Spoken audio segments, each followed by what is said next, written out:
So let's move on to a poll that your campaign commissioned. The results, to be quite frank, were not that surprising to me, given the polling, the average of polls that show how vulnerable President Joe Biden is if he runs head to head with Donald Trump. So tell us what the results were, what you asked likely Democratic voters. And I also want to talk a little bit about an Associated Press NORC poll that asks likely voters how they feel about the primary process. But let's start with the poll that your campaign commissioned. We only asked 3 questions because we don't have a lot of money. Okay, all right. But we needed to do a sample size that was significant, and we need to do it with a polling organization that people would trust. So we went with YouGov, did 1,200 people, so that's what a normal presidential poll does. So we basically, but we only asked 3 questions. So one was me versus Biden head to head, and that's 83 to 17. So I get 17 points head to head with Biden. Now, but I'm honest, I'm not a normal politician. Like, you don't get to go head to head. That's not really how it works. There's other people in the race. Right. And when there's other people in the race, I don't do nearly as well as 17, okay? Now, but having said that, that shows you incredible weakness on Biden's part. I would have gotten 0 against Obama. Absolutely 0. Okay, true. And so I'm getting 17 points in a head-to-head matchup against Biden. Okay, and that's with no mainstream media coverage, literally 0 mainstream media coverage. Okay, so now when you go to, and then we asked with everybody involved. And the third question, the only one we had left, I decided we're going to ask: are you worried about the chance of Biden winning, or are you worried about him losing to Trump? Right, basically, and 77% of people said. Democrats, not average person. Democrats and leaning Democrats said yes, concerned. And I'll break it down for you real quick. It's 27% said very worried, 25% said somewhat worried, and 23%, I'm sorry, another 25% said slightly worried. So giant numbers of Democratic voters going, we're really, really worried that this guy's not gonna win. Who's this Cenk Uygur guy? Yes, 17 points. Wow. 17 points for Cenk Uygur, which they've never heard of in mainstream media. Well, I mean, look, Biden believes that he is best suited, the best possible candidate to beat Donald Trump. So if he believes it, shouldn't we just go along with him? Well, if you live in Washington or New York and you're a mainstream media figure or a regular politician, you go, of course, we bow our heads to the dear leader. Numbers and facts don't matter at all. Like, I mean, look, guys, he's at polling at 34%, right? That's no one has ever polled out low and won, no incumbent in the history of the United States of America in federal elections. If you want to bury your head in the sand, you can choose to do that. But so this guy's going to pull off the most miraculous comeback in American political history. Oh, if you believe that, okay, but you're nuts. He's down to 24% with independents. Absolutely no chance of winning, and we're flat out choosing to lose, and to of all people, Donald Trump. This is total insanity. What do you think explains the unearned confidence of the Biden campaign? Because they see the polls, they're not blind to it. I'm going to tell you, and they say the same thing over and over again, which in other contexts could be true, but in this context, given the lack of popularity for Biden, given the various polls that have come out one after another showing how vulnerable he is to Donald Trump, it's hard to believe that they really think, well, there's a lifetime between now and the general election, and Biden's gonna turn it around by the time we get to the general election. Do you really think they believe that? Or do you think the Democratic Party and the Biden campaign in particular is kind of hanging its hat on Trump's legal battles, hoping that that will do him in and allow for Biden to clear an easy victory? So when you say, do they think that, there's layers to it. So let me do it as quickly as I can. Joe Biden has lost touch with reality, but honestly never really had much of a touch to begin with. So I'll tell you a story I've never said on air before. So a person that I know went to go work with Joe Biden back when he was a senator, and he got an interview, and Biden's chief of staff told him, if you want the job, don't say anything during the interview. He said, what do you mean don't say anything? How would I get the job? He's like, just trust me. He goes in, comes back out, and he told me, this is many years later that he tells me the story. He said, I said maybe 2 lines in a 45-minute interview. He spoke the rest of the time. Wow. Okay, and I said, did you get the job? He said, yeah, I did. Because Biden is an egomaniac. He's a narcissist of extreme degree. And so, but the mainstream media covers that up. Everyone who knows Biden knows he's a narcissist. And so you can't get in a word edgewise. I've met Joe Biden twice. I couldn't get in a word edgewise. He loves the sound of his own voice. So if you tell him, Joe, you really can't do it. He's like, no way, I'm the greatest person, greatest politician that's ever lived. Of course I could do it. Seems like I'm the only one who could do it. Let's relax for a second. It seems like a bit of an exaggeration given like Biden's the guy who's like, squints into the camera and is barely able to get a sentence out. I hear you. He probably wouldn't say it with the same style. Right. But having said that, the one place where he gets animated when it's about him. And then he gets super animated. Plus he's 81, and honestly, people sometimes get stubborn when they are 81. To be fair, we've also seen in 2020 various instances of Biden getting challenged at various campaign events, and during those events, he would insult those challenging him. And I'm talking about Democratic voters. I mean, he called one Democratic voter fat. Yeah. He gets really cranky if you touch his pride. Right. Okay. So now the second layer is people who are his enablers. And so half of them know he's going to lose and half of them don't. The ones that don't are like, oh no, we're gonna make a comeback. And he's not that far down, and polls don't mean anything. They have all of these excuses.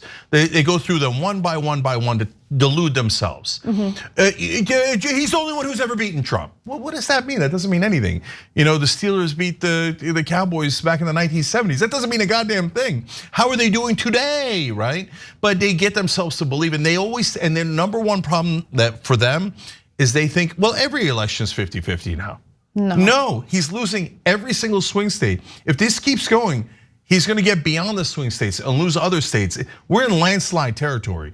He's down 8 points to Trump and he's gotta win by 5, down 13 overall. Lunatics and self-interested, easy to delude themselves. The other guys aren't deluding themselves, they just think, well, I'm the head of the DNC, or I'm a very important cabinet official for Trump, for Biden, or I'm an important ally of Biden. I'm his campaign co-chair, whatever it is. And they're like, if Biden loses, I'm irrelevant. If Biden drops out of the race, I'm irrelevant. Right. And some of them will literally lose their jobs. So they think, I don't give a damn that we're gonna lose. Of course we're gonna lose. Who cares? The Democrats lose all the time, Republicans lose all the time. The question is, am I gonna get to keep my job? And if we lose the general election, most of those people keep their jobs. But if Biden loses the primary, none of them keep their jobs. So that's another factor. And then finally, the last layer is the Democratic voters who have been betrayed by mainstream media, who have told them polls don't matter, numbers are irrelevant, facts are BS, don't listen to facts, just listen to the leader. And the leader will, and oh my God, never trust a progressive, never trust an outsider, never trust anyone who isn't a very old politician, right? Who hasn't died in the wool. So that's how they've deluded themselves in this way. Later, they'll all pretend that they knew all along. I guarantee you could write it down in stone, and they'll say, like in the middle of the general election, a panic will set in because he's only going to go further down, right?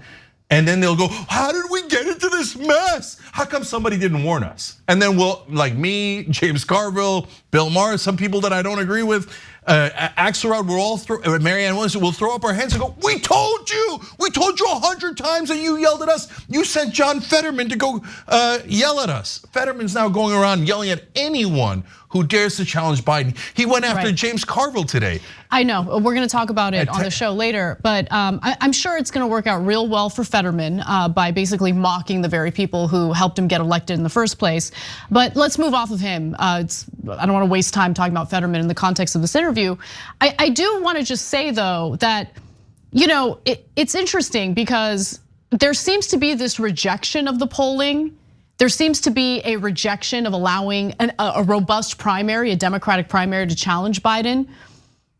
But I don't know whether you entering the race has really made any difference for the Biden campaign. I mean, that was the other objective you had. One objective, of course, was to deal with the issue of naturalized citizens being barred from running. The other objective was to persuade the Democratic establishment to allow for a robust primary. Has there been any positive movement on that?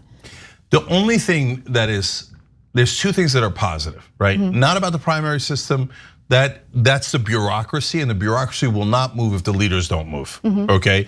So the only two positive things is that I have been in communication with senior people in Biden's team. I'm not at liberty to say, I could say it right now, but I'd be betraying confidence and I don't want to do that, and that's counterproductive, right? Correct, yeah. But I've been in touch with them.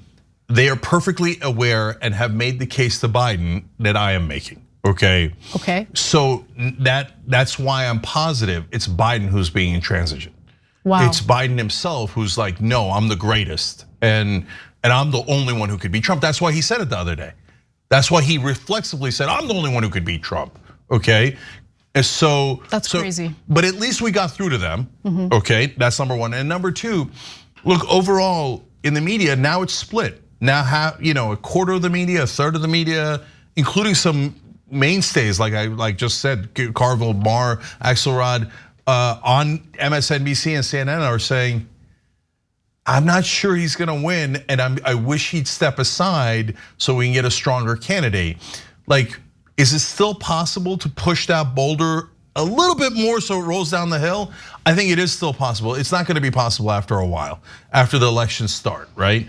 But the first one is January 23rd, so we still have a little bit of time for me and those guys who I normally do not agree with, but that can actually read numbers and understand what math and facts are and science is, for us to win and Biden to step down and then to have an emergency primary where everybody's allowed in.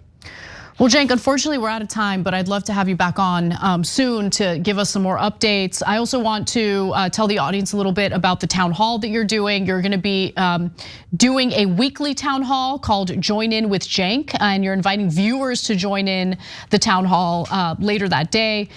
So there's a graphic showing you a little more information about it. Wednesday, December 27th at 8:30 p.m. Eastern time, 5:30 p.m. Pacific.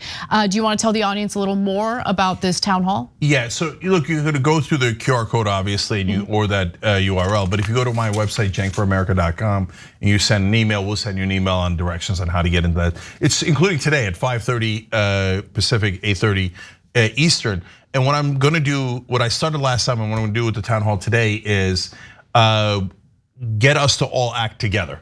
So there's a whole bunch of people that come to those town halls, and so I'm gonna say, all right, now look, I poll this way and that way in all these different polls. So why aren't all the polls including me? Let's go ask online on Twitter, for example, Emerson Polling. Why aren't you including Cenk in the polls when he's polling higher than several governors, tied with Chris Christie?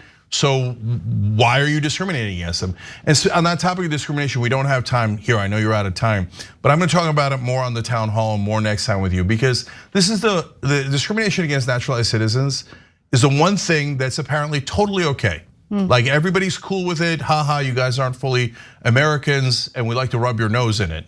And now it's really driving me crazy. And also in this particular context, it's the Democratic Party that's sending that message 100%. Loud and clear. And that's the party that has really leaned into their messaging on equality for their campaigning. And what leg do they have to stand on to make those arguments when they do believe in treating certain Americans, naturalized citizens, as second-class citizens? I think that's wrong. And we know that for a fact now because the DNC is actively calling state Democratic parties and saying, discriminate, do not let him on the ballot.